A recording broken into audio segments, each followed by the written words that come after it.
Boom! Hey, how are you? I'm Thundercloud here at the Australian Poetry Hall of Fame. Washing away the garbage, leaving rainbows after it rains. Let's have some fun and linguistic games. Yes, you know my mum calls me James. Well, Grace, Amelia, Perry.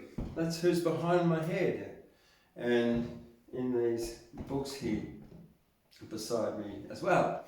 Yes, tonight on Chillin Tuesday for this 25th of July 2023, I am celebrating the poet, not only poet, publisher and doctor, medical practitioner, Grace Perry, yes. She was born in 1927 on the 26th of January, but if you go to Wikipedia, it says the 3rd of February. So I'm reading from the Australian Dictionary of Biography here at anu.edu.au. And so this article was written by Dot Jensen and published in the Australian Dictionary of Biography, Volume 18, 2012, online in 2012. So Grace Amelia Perry was a poet, medical practitioner, born on the 26th of January 1927 in South Melbourne. Well, that's not too far from where I was born, to tell you the truth. I was born in East Melbourne. And 2 days later, on the 28th of January. So there you go. She was the only child of Queensland-born parents Reg Perry and journalist and his wife Grace Janet Nee Simmons. After some years in Brisbane, Grace completed her schooling at St Gabriel's School, Waverley, Sydney, and studied medicine at the University of Sydney. She graduated, got a doctorship or registered as a general's office there on the 26th, on the 6th of December 1951. She married Harry Cronenberg, a fellow medical student. She had a home-based medical practice at 5 Dock and served as an honorary physician at Renwick Hospital for Infants. So as a girl, she'd written poetry, 3 collections, Staring at the Stars, I Live a Life of Dreams, and I Am the Songs You Sing, were published by Consolidated Press. Guy Howarth acknowledged her genius in a review of her first book. She began writing poetry again in 1961, but was advised to forget her early rhymed poetry. Well, there you go. Under his guidance, she read modern free verse and in 1962 joined the Poetry Society of Australia. Her work, Red Scarf, that's this one here, contains several poems whose graphic medical images shocked some readers, but nonetheless proved popular overseas. As the editor of the Poetry magazine from 1962 to 64, Perry gave preference to new poets such as Bruce Beaver, Roland Robinson, Geoffrey Lehman, Rodney Hall, Craig Powell, William Hart Smith.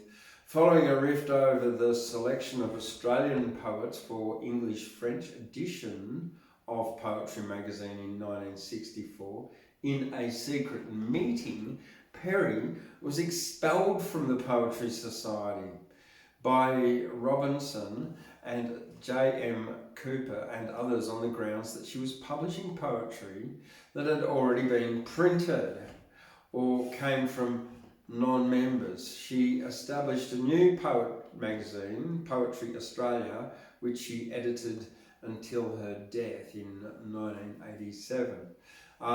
Through her company, Southhead Press, founded in 1964, she published Poetry Australia and collections of poetry of her own and of others. Frozen Section, 1967, which with its frequent images of containment and repression, was the only record of her response to her exclusion from the Poetry Society. She gained funding for several university workshops and major poetry events in the 1960s and 70s. Her growing community of poets was enriched by the major poetry magazines that she received from overseas. She also sent Poetry Australia to libraries in other countries. She produced state and international editions, including the work of poets from New Zealand, Canada and Japan.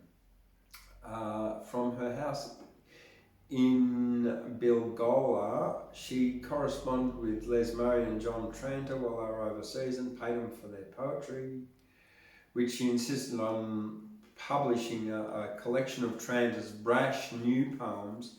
She almost lost funding from the Australia Council, as well as producing her magazine. She also wrote 5 unpublished novels. Well, that's interesting. I might even have a copy of that. John Tranter's book, which I might do some of next week. We'll see. We'll see. Chillin Tuesday. Right, so what else did she do? She published books like Black Swans at Berrima, Berrima Winter, Journal of a Surgeon's Wife, and Snow in Summer. Were written in lyric sequences on poetic themes. Right, she won the New South Wales Premier's Literary Awards in 1985 and was appointed AM the next year, the Australian Medal. In 1987, she committed herself to publishing 10 volumes of Poetry Australia and providing a bicentennial poetry award. Failing to acquire funding for the award, she was in very poor health and felt abandoned by her supporters when she described herself in Berrima Winter as a hologram reflected in too many mirrors. She acknowledged her multiple roles and loss of self. Survived by a husband and their son and 2 daughters, she committed suicide on the 3rd of July 1987 at her Berrima home. Yeah, sad ending at the age of 60. Alright, well, let's get into her poetry anyway, because that's what we're here for. So I've got a selection of Grace Perry's books here. I've got a whole lot of stuff from the very beginning here. It's one of the early ones, the 3rd one. I Am the Songs You Sing, through to Berrima Winter, which was a final, and a whole bunch of others that I'll be reading out of tonight. So we'll get the show on the road with I Am the Songs You Sing. That's this book here. This the front of this, it says everything. New poet hits headline. Girls poems popular. Girl poetess has rare lyrical gift. Hits headlines. New triumph for poetess. Grace Perry of Waverley was given chorus of cordial welcome. There you go. Stars on the air. So yeah, she was acclaimed according to the front of her book. So this was her 3rd book in pretty much so many years, or a bit longer than that. First, Staring at the Stars was published in 1942. That was her first book. I Live a Life of Dreams in 43. And this one in 44, I Am the Songs You Sing.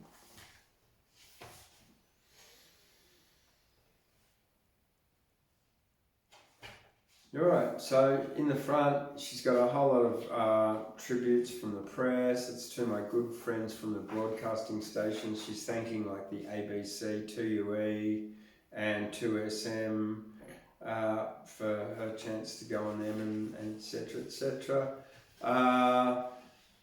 There's like tributes from the press, from the Sydney Morning Herald, the Daily Mirror Sydney, the Argus in Melbourne, the Age Melbourne, the Courier Mail, the Telegraph, etc, etc. Alright, well, the first one, with the title of the book, I Am the Songs You Sing, well, that's gonna be the first one. I am the light that the stars possess, the dreams that night hours bring. I am the thrill of your first caress. I am the songs you sing. Your thoughts I entwine with the jasmine vine that scents all your slumbering hours. And I give to your face the delicate grace that rightly belongs to the flowers. I bring from the skies the blue for your eyes, the flush of the early morn. I leave on your lip for a lover to sip, a nectar no rosebud would scorn. Your fancies I fashion in my tender passion. I drug every blossom with song, and I kindle the fire of every desire as I gaily go singing along. I am the light that the stars possess, the dreams that the night hours bring. I am the thrill of your first caress. I am the songs you sing.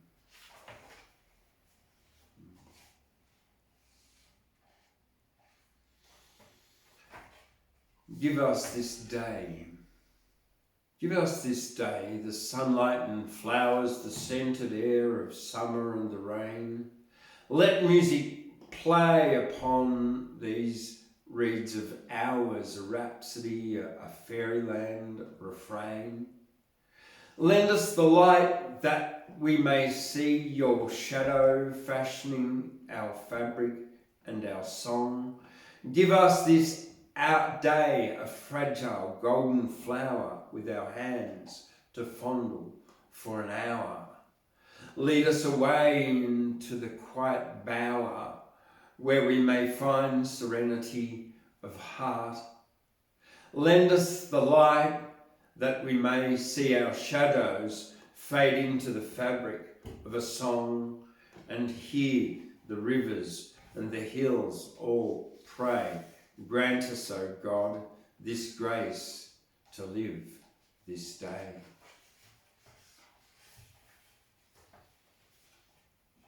All right, the next one I've chosen here and I've got marked is Love's Coming.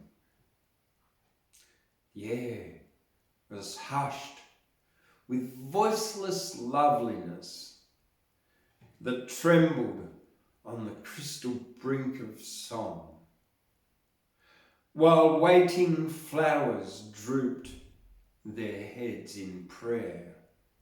The fading sunlight tarried then along. The smiling lawns and lingeringly kissed, the listening trees, vague shadows loitering within the darkening veil, withheld the mist, so they might see love come to me. Next one is Phantoms of the Fire.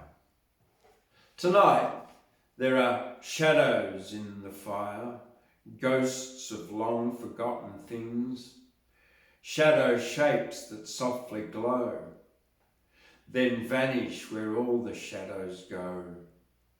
Tonight I hear the sound of wings, frail fluttering wings of errant fancy, gliding through time to glimpse again the silvered hours of sun and rain of other days.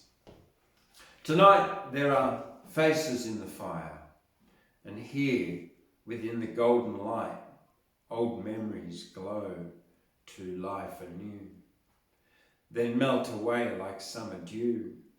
And now I see a lovely sight of fleeting fantasy, soft shapes that glow, then vanish where all phantoms go, all phantoms of the fire. And we've got one more here, the very last one. And this book I'm reading from is I Am the Songs You Sing by Grace Perry, published in 1944 by Consolidated Press Limited Castlereagh Street, Sydney. This is the last one, page 32. Youth and age. The unhappy year was ending. The ghost of fated spring arose from scattered ashes, forlorn and jaded thing, and whispered farewell blessings to the slowly moving streams, while melting moon caressed the world with all-embracing beams. Along the shadowed pathway then in dreamy state we strolled, for you were young and I was young, though all the world was old. We found the young knight sleeping in a valley filled with fern, where the forest flowers on slender stems had lifted heads to earn the benediction of the silver sky, the distant sea. Against relentless rocks complained, but all unheeding we passed slowly by the ageless gums with trunks so smooth and cold. For you were young, and I was young, though all the world was old. Okay, so that's Grace Perry from I Am the Song You Sing. Now I'm going to just jump forward and grab a random Grace Perry book here that I've got. This is Black Swans at Berrima. So this one was published by Southhead Press, Sydney, with the assistance of the Commonwealth Literary Fund in 1972.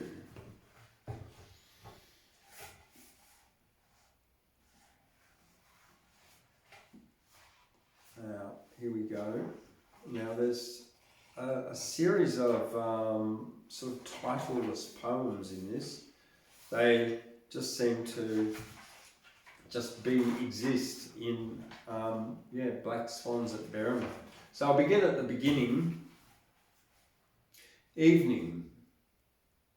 Upon the open hills, a house is built, wide sky roof, walls of wind, skin of bark, cone of fire.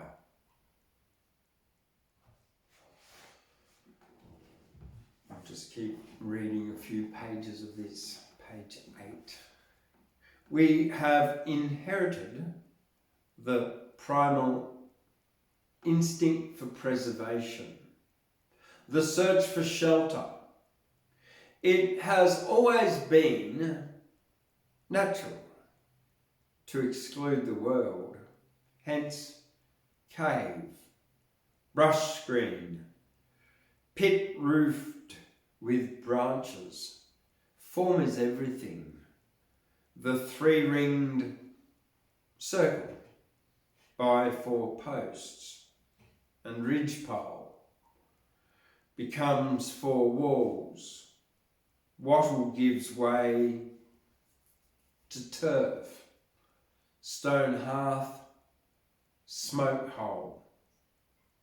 Later, the pain, the need for nourishment. Page 9. The first desire is the dream of roofs. All roof, no wall, coupled rafters, pitching one against the other, over pendant king post, collar beam, that sly union, the arch rib, embryo braces, from the beginning, design and balancing, parts diminish tension. No outward thrust is put upon the walls. Cloud wings in concrete. High-rise flat roofs, mutilated. solar controlled, reflecting, accepting nothing. Okay, so here I'm going to jump forward now to page 67. This one starts with again. Again, sun and moon unite within one body. I am afraid to touch, to look, to say the name. The Trinity, sign, letter, word. A forest groaning that the God approaches, shakes out the summer trees, the smoke. Too late for new beginnings. We wear our voluntary prisons on ourselves. Stones see, hear everything. The oak on the hill is split with light. The sky reveals itself in starry places. Page 68. Dusk is the boundary. I am reluctant to commit myself. Sky and river rush ominously together. Clouds and stars go down with outspread wings. No tides beyond the central pulse. No formal restrictions. No more world to fence us in. The sea we knew was governed by horizons.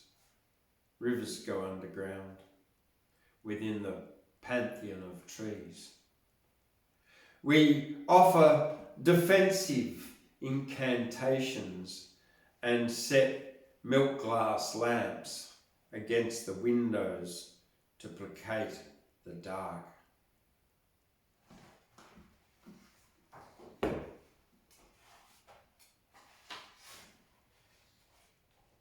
And the last,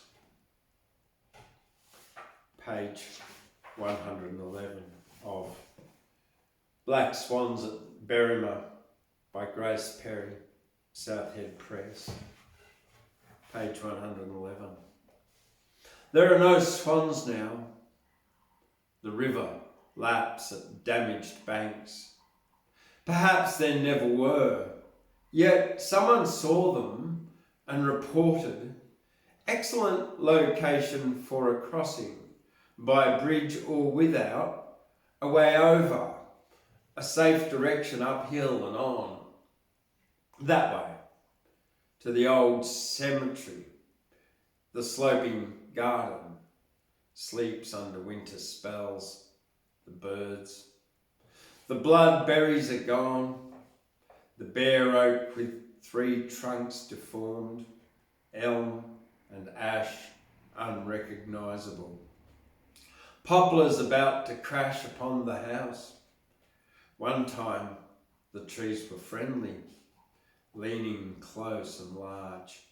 Hands around the roof light up in moments of moonlight. The road beyond the bridge dims. Fog approaches. We are in it, of it, somewhere far off.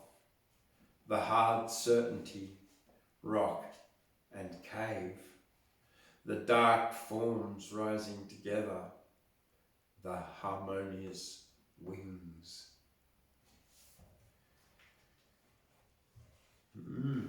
So, Black Swans at Berrima by Grace Perrier, Southhead Press, 1972. All right, well, we've got another one here from Grace. We've got another 5, actually. This one, Frozen Section. Whoops. This was published by in 1967, printed in Australia by Edwards and Shaw in Sydney. So this is her poems from 1964 to 1966. So this is one I've got marked here, Janolan.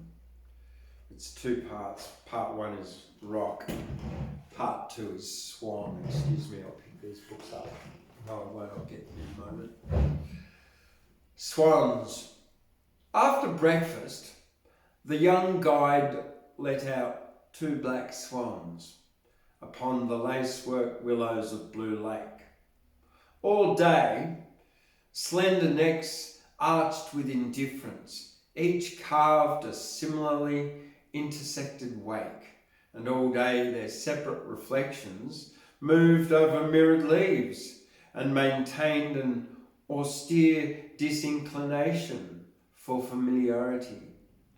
At sundown, the guide drove them before him into the tight security of the cage, and there what solemn rituals take place when woven wires the night exclude tourist eyes, or do they still swim undisturbed on emotional surfaces of sleep, moving as we do, singly and in silence, and maybe sometimes dream the unremembered fierce rush of flight, the wild, dark storm of wings? 2. Rock. Such smoothness, such indifference, unblemished outlines of your body speak.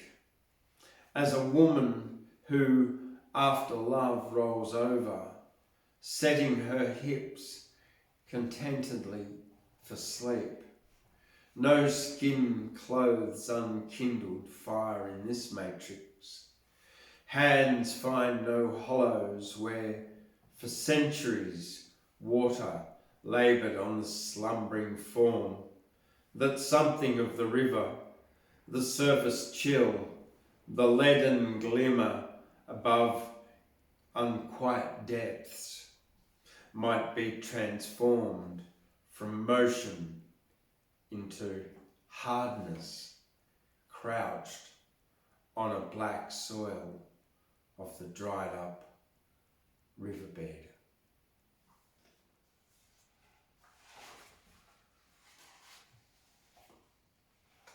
And we'll do the first poem in the book as well. I am going to. This one's called Landscape. Here is the meaning, living marble of the open page, unfolds a flight of gulls, frozen at dusk above a deserted beach, cold sand, fringed with torolosa leaves, salt shriveled to brown shells, and low grey blusters of coast rosemary, pricked with clusters of pale stars. We bow before the page of unshaped stone, opaque and impenetrable as the door of some cathedral, suggested in the shadows on the cliff. And entering, we are overcome by the unnatural silence and the wet sea smell, each man alone, without interpreters. And that's all I'm going to read out of that. So that's Frozen Selection by Grace Perry, published in 1967 by Edwards and Shaw in Sydney. next one I've got for you, one of the ones on the floor.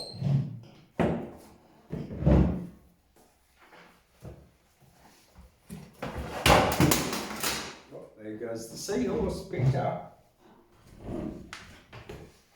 Dropping everything everywhere tonight. Well, this one is Red Scarf by Grace Perry, and this editions are published by Edwards and Shaw in Sydney in 1963. So the first part of it, from page 7 to page 36, is called Where the Wind Moves, and is a series of poems, well, spanning 30 pages, 29 pages. But I'm going to read the beginning of that, and then I'll just the first 2 pages, then I'll move on to Red Scarf. Where the Wind Moves. The sea knows who is hiding, whose muffled tears tremble dim windows, water shapes mouths of my fear. Dark sounds breaking long drowned marble free from the dead. I would escape, but waves hold this night my bed. In flowing valleys, heaving thigh locked by frosted crests, and the sea knows we share no silence and no rest.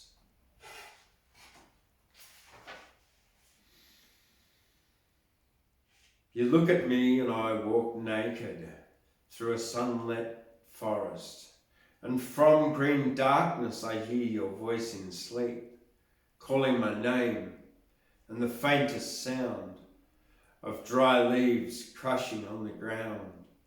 I am in the shadow of trees. I am lost in the shadow of trees, and there are no words for regret of the wind or lament of dead leaves. And page 9. You speak. Words ascend the smouldering fuse, and fury of explosion splits my mind as flowers of flame leap through the darkness till I am blind in bronze gold heat. You speak. Amorphous mist writhes and comes alive, and lights are blazing in the open windows of my lonely home house.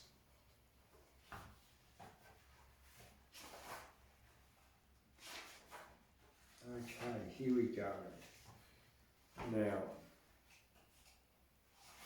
I am looking for the one called Red Scarf, which is supposed to be on page, here we are, 39.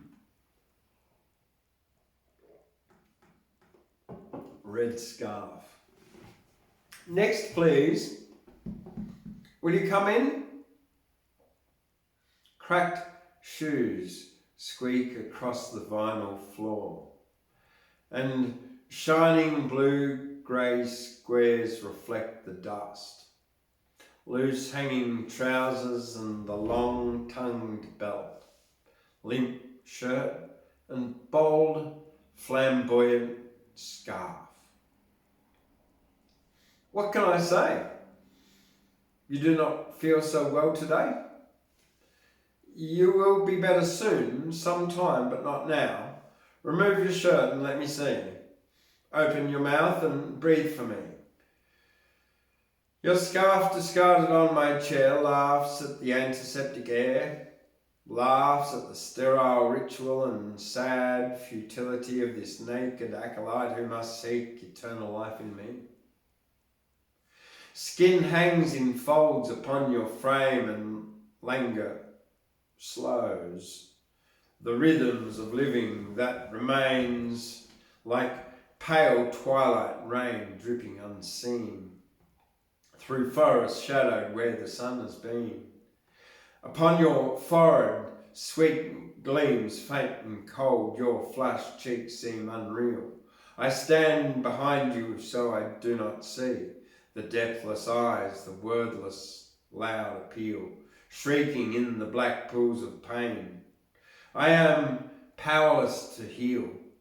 Rapid and shallow, stale air moves through your frosted mouth. Hungry no more for news of summer, sprawling in the leaping grass. I listen, and soon a wind disturbs the sea. An undulating, deadly weed is rustling to me.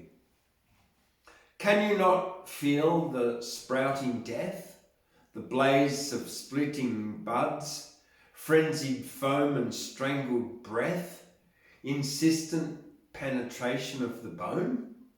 Listen carefully, I can hear the sound, crumbling and falling in slow decay, milk white, honeycomb eaten away. How is the cough? Blood again? Bright as a tartan scarf, crumbled on my empty chair in a crimson laugh. It will be better soon, sometime, but not now. I cannot restore the squandered years. I offer only a limit of long days, of drowsy poppy magic, trailing moist fingers on your throbbing eyes, softly on twitching tentacles of pain, and sinuously inundating the convolutions of your brain. I give euphoria in deep injection, yohimbine and male hormone, so that your flaccid flesh may rise again, a full-bodied root of fire, blood and pain forgotten in the white flood of desire. And yet I cannot tell you these mysterious things, for when I listen to your lungs, it is your death who sings.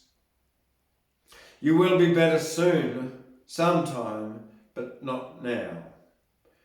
You dress and go out, and I hear your feet disturb the sunlight in the street, your scarf forgotten on my chair, flames in the antiseptic air. So that's Red Scarf by Grace Perry, and that means, well, I've got another copy of it here, but it's got a red cover on it, and the book ones that I had marked are Where the Wind Moves, and that's it, hey. And Dark Water, here we go, which is the very last one in there as well. And this was published in exactly the same year by Edwards and Shaw, and the only difference is this got a dust jacket on it. Yeah, see, the dust jacket. Dark Water. Last night, I felt it was the last time I should climb my stairs. I dreamed a hand reached for me in the night, gripping my shoulder. And today, my arm is swollen and red flesh weeps along the ruptured scar. Is this the smell of death, this obscene odour? Not yet, I said. It is not time to die. I am afraid, she said, and I dream. I am skin, I am knife. I am tumour and cavity, thunder and sea swell, slashed face, laughing in shattered glass on my cool pillow. Beating blood is earth on my coffin, falling and filling the grave. I am the shovel clanging on stone, and the body enclosed in reverberating dark. Not yet, I said. It is not time to die. Close your eyes and feel sunlight flittering under the sea, down fathomless caverns, through branches of coral and tangles of weed. Go down without pain, without fear. No tide line marks the frontier of the mind, or circumscribes that shadowless domain. Let go my hand and join the swirling dance, alone undersea flowers and fish like butterflies. Not yet, she said, it is not time to die. Do not remind me of the sea. I have been named in dark water, and long waves thundering summer are meaningless to me. No one will look in my eyes, and now I taste death, and wings move through me like wind among pine trees. Many times sunlight received me. Many times I've ridden the swell, but now I am sucked down in a narrowing circle of weed. How still the dark water, how cold. So that's the last poem from Red Scarf by Grace Perry. All right, we've got 2 more books left of Grace Perry's, and about maybe 4 more poems. Next one here, Snow in Summer. This one was published by Southhead Press at Berrima in the year 1980. I love this very first little tiny poem. Page 1, yeah, it is pretty much page 5 actually. Imperceptibly, you persuade me into that silence of the seed beneath the snow.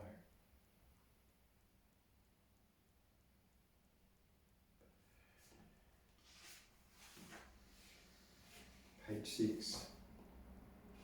You set your basket of stars upon me, each one an eye, burning your image in my skin. Page 7. My architect, the tinkle of wind chimes, finials and fardels, smother in snow, paper walls, our shadows dissolve in water. The tatami is rock, likened in loneliness, our blank monument against the bleak sun. And you will go alone, and you will not find that place. One day, uninvited, it will uncover you to endless whiteness, early morning and the cold. This is from page 66.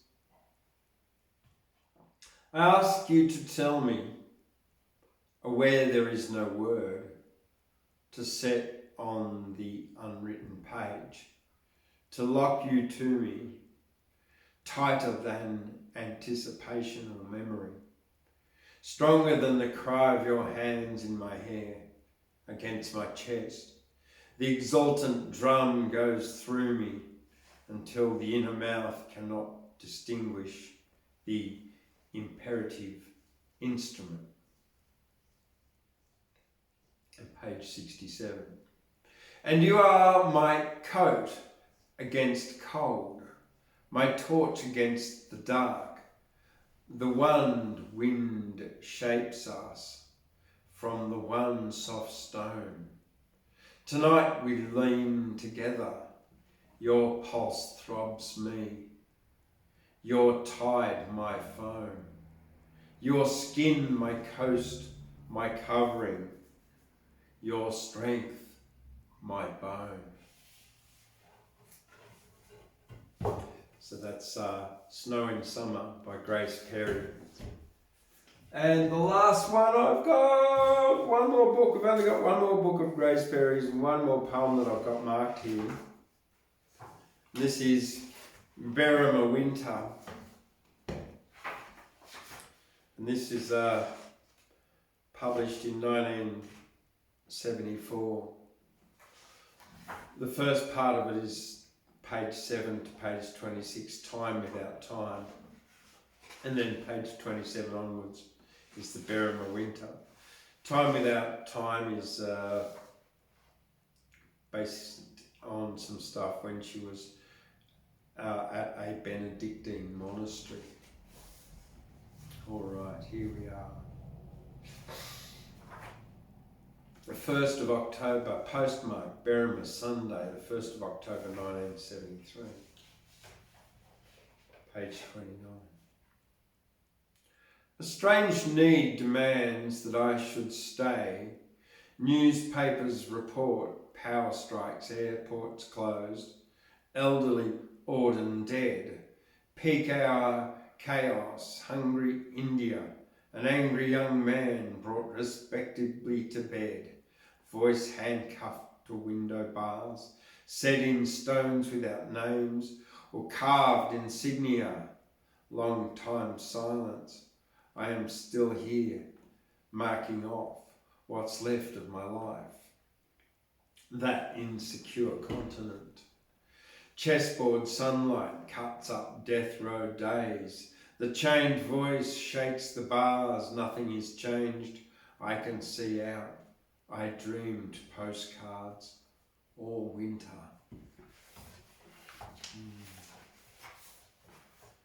Here we go. This is page 87. I'll go 86 first. White horns hanging in the ghost plum tree. The old moon does battle with the winged lion in the golden elm, suffers death ritual, time of darkness.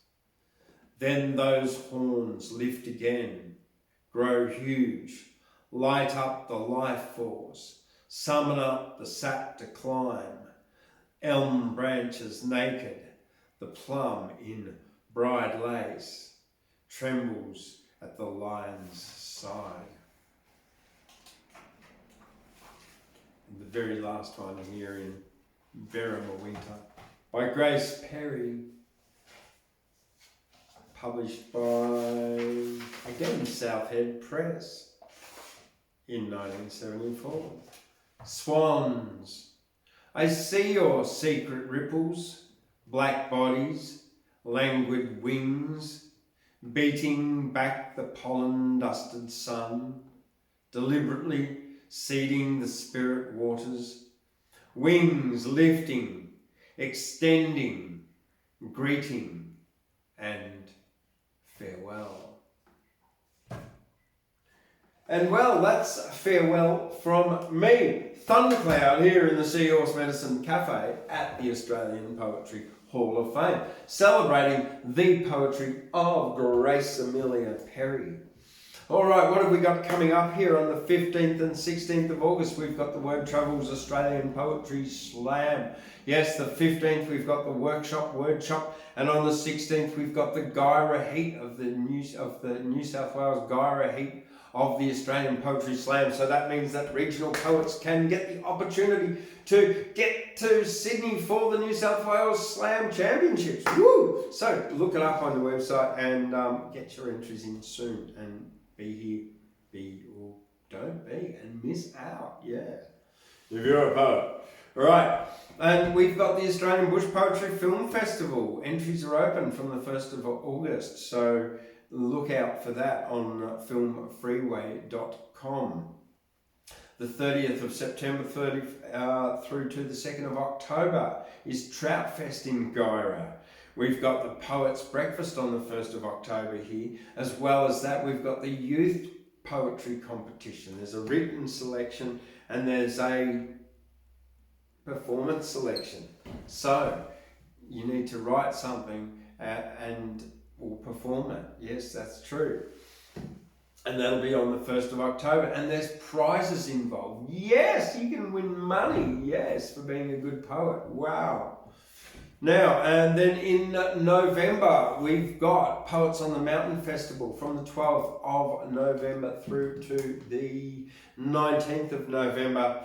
And that includes the Australian Bush Poets Association, New South Wales Bush Poetry Championship, and the Australian Bush Poetry Film Festival. Yes, yeah, I've already mentioned that, but that's okay, I'll mention it again. And finally, I couldn't be doing this without the kind and generous sponsors and donors that generously give to the Australian Poetry Hall of Fame. Yes, people as wonderful as Mr. Professor Jeff Doyle, who's moved up and given us now about 400 Australian poetry books from his own private collection of years working in academia. So thank you very much to Jeff Doyle and to anyone else who's sent books to us. And you can drop books off here or send them to 144 Bradley Street, Guyra, to the Australian Poetry Hall of Fame. Yes, if you're a poet and you've got a book you've published and you want it here in the Australian Poetry Hall of Fame library, poetry library and archive in perpetuity, then send it to us. And that's just about all from me, apart from also the fact that I'm looking for sponsors for the Poets on the Mountain Festival and the New South Wales Bush Poetry Championship. So if you know any sponsors, or you're a sponsor and you'd like to sponsor the New South Wales Bush Poetry Championship or the Australian Bush Poetry Film Festival, contact me, send me a message via Facebook or email or here. Look up the website, all the information's there, how to get in contact with me here at the Australian Poetry Hall of Fame. I'm Thundercloud, washing away the garbage, leaving rainbows after rains here on Chillin Tuesday. Hey, have you hit that thumbs up button yet? Quick, do it now. Do you want to hear one more poem? Yes, you do? Okay, quick, hit the thumbs up button. Okay, thank you very much. Right. Leave a comment, that'd be even better. All right, random one from page 82 of Berrima Winter. Have a drink of water first. I like this. Words dance. Christmas packaged, shiny in body stockings, lines colour changed, intersect at angles. Burning the superimposed illumination across closed lids until the whirl of white is snow muffling mood and emotion, softening the substance, the one outstretched, sheltering the other, the frail roof from the world, a tree of ice. There you go. Well, that's from Berrima Winter 2. That is the poetry of Grace Perry here on Chillin Tuesdays, all the way from Guyra in the Australian Poetry Hall of Fame and the Seahorse Medicine Cafe behind me. Well, what is the weather doing here in Guyra this week? Well, as usual, it's chillin'. What else would it be but chillin'? Yeah, it's currently 5.4 degrees, feels like 1.9 outside, so that's pretty mild, really. It's not even down like to 1 or 0 or anything. So, and tomorrow here in Guyra, it's heading of a top of 15. A beautiful warm day tomorrow in Guyra. It's all relative, of course. Yes, it is. I know. Okay. All right. Well, lots of love. Thank you for joining me here at the Australian Poetry Hall of Fame on Chillin Tuesday on this 25th of July 2023. Well, I'm Thundercloud. I'm out of here like lightning, washing away the garbage, leaving rainbows after rains, and I'll see you tomorrow night for Wednesday Words. Same bat place, same bat channel on YouTube. Yeah, well, the Australian Poetry Hall of Fame channel, that's the one. You know, like it. Are you subscribed? Have you subscribed? You need to. Quick, click subscribe, and then you'll get notified of new videos when they get uploaded all the time. All right, I'll see you later tomorrow night. Bye.